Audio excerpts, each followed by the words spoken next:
अटक जेल के कैदी नंबर 804 इमरान अहमद खान न्याजी के जराइम की तफसील मुलाहिजा फरमाएं। पहला जुर्म, जिस मुल्क की गरीब लाचार अवाम के हजारों लोग माहाना कैंसर से मर जाते थे, उस कौम को चंदा जमा कर करके 3 कैंसर अस्पताल बनाकर दिए जहां 70% लोगों का मुफ्त इलाज होता है। जुर्म नंबर 2, जब इसकी साबका अहलिया जमाइमा ने इसे कहा कि या मेरे साथ लंदन में ऐश की जिंदगी गुजारो या मुझे छोड़ दो, तो इसने पाकिस्तान को चुन लिया, बीवी को छोड़ दिया, यहाँ तक के लाखों पाउंड्स जो जमाइमा की दौलत से इसे मिलने थे वो ये कहकर ठुकरा दिए कि मुझे इन पैसों की कोई जरूरत नहीं। तीसरा जुर्म, 40 सालों से एक दूसरे को सियासी इक्तदार बांटने वाले सियासतदानों को अवाम के सामने इसने एक्सपोज कर दिया। बच्चे को समझ आ गई कि ये लोग अवाम को बेवकूफ बनाकर बारियां लेते रहे और मुल्क को तबाह बर्बाद कर दिया। और जब इसे बार बार कहा गया कि तुम भी आओ इसी निजाम का हिस्सा बन जाओ, आओ तीसरी बारी लेते रहो, तो इसने खुलकर इनकार कर दिया कि इस मुल्क को कौम को लूटने वालों के साथ इत्तेहाद नहीं करूंगा। चौथा जुर्म, इसने अपने इक्तदार के दौरान मुस्लिम दुनिया को इकट्ठा करने की जसारत की। हुर्मत रसूल सल्लल्लाहु अलैहि वसल्लम का मुकद्दमा आलमी बिरादरी के सामने रख दिया और दुनिया को मजबूर कर दिया कि वो हमारे नबी पाक सल्लल्लाहु अलैहि वसल्लम की शान में गुस्ताखी करने वालों को पागल करार दें, और इसकी तो करारदाद भी पास करवा ली। पांचवा जुर्म सुन लो, अपने इक्तदार के दौरान माल बनाने की बजाय गरीबों को 12-12 हजार रुपए देने शुरू कर दिए। हर खानदान को 10-10 लाख रुपए का मुफ्त इलाज करवाने के लिए सेहत कार्ड जारी कर दिए। छठा जुर्म सुनो इसका, जब हिंदुस्तान ने मकबूजा कश्मीर का स्टेटस जबरदस्ती बदला था तो उसको भी आलमी बरादरी के सामने लताड़ दिया। उसके साथ तिजारत ये कहकर बंद कर दी कि जब तक तुम कश्मीर का स्टेटस बहाल नहीं करते तुमसे तिजारत नहीं करूंगा।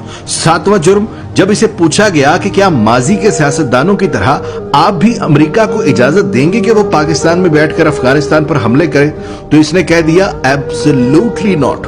आठवां जुर्म, इस कैदी नंबर 804 इमरान अहमद खान न्याजी ने पाकिस्तान की तबाह बर्बाद हो चुकी कपड़े की इंडस्ट्री को दोबारा शुरू करने की जुर्रत की, यहाँ तक कि इतनी लूमें चला दी कि काम करने वाले कम पड़ गए और दुनिया जहान से पाकिस्तान में कपड़े के ऑर्डर आना शुरू हो गए।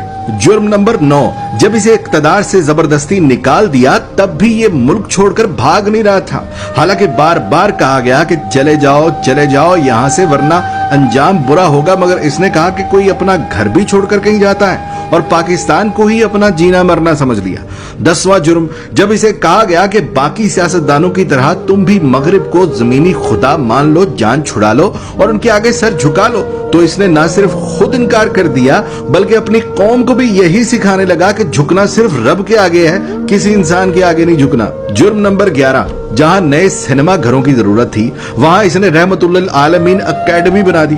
जहां स्कूलों में डांस टीचर, म्यूजिक टीचर भर्ती करने थे वहां इसने स्कूलों में यकसा निसाब और कुरान व हदीस की किताबें लाजमी करार दे दी। 12वां जुर्म सुनो, इसने गरीब और अमीर के लिए एक जैसा इंसाफ मांगना शुरू कर दिया। कहने लगा गरीब का भी उतना ही हक है जितना अमीर का है। जुर्म नंबर 13, PIA का जो अमेरिका में रोज वैलेट होटल हमने अब गिरवी रखा है, ये उसे 2 साल पहले आजाद करवा के कौमी असासों में शुमार कर रहा था। 14वां जुर्म सुनो, ये ओवरसीज पाकिस्तानियों से लाड करता था, उन्हें एक बाप की तरह सहूलियात देना शुरू कर दी थी। बैरून मुल्क वफात पाने वाले ओवरसीज पाकिस्तानियों का जस्दे खाकी पाकिस्तान लाने से लेकर तदफीन तक का सारा खर्च बैतुल माल से देने लगा। बैरून मुल्क जेलों में कैद पाकिस्तानियों को आजाद करा कर पाकिस्तान ला रहा था और यहाँ तक के ओवरसीज पाकिस्तानियों को वोट डालने का हक देने लगा था। जुर्म नंबर 15, इसने अपने हर उस साथी को छोड़ दिया जिसने करप्शन की।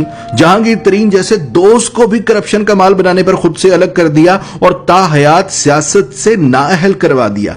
कैदी नंबर 804 इमरान अहमद खान न्याजी के जराइम की तफसील बहुत लंबी है, लिहाजा बकिया जराइम सुनने के लिए दूसरी वीडियो मुलाजा फरमाएं।